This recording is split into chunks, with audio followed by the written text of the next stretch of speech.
To that thing that is going on in your life right now, what is your response? I ask you, what is your response? The first way to resist temptation is taking your thoughts captive. Everything that is against the knowledge of God, 2 Corinthians 10 and 5 says, cast them down. If there is anything that comes to your mind that is against the knowledge of God, use the word of God to combat them.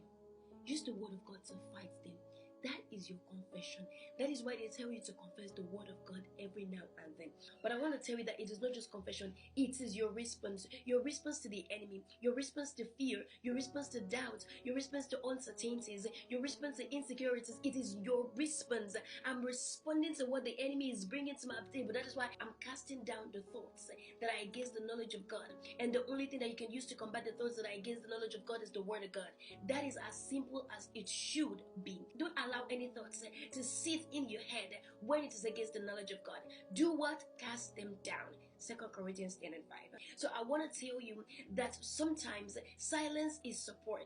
When you don't speak what you want to see, you are silently agreeing with the things that you see. So it is essential for you to confess the word of God, because what you speak, what you agree with, is what comes to pass in your life. We've been given that power as believers, that whatever we see, whatever we decree will be established. So do not forget that in every situation and circumstance you find yourself, always confess the word of God, not just as a confession, but it is your response. My response to this fear, my response to this uncertainty is my confession. My response is my confession. My confession is the word of God. That is how I want you to work. I may be sick, but that is not where I sit for life. I'm gonna sit on the point of my response is health.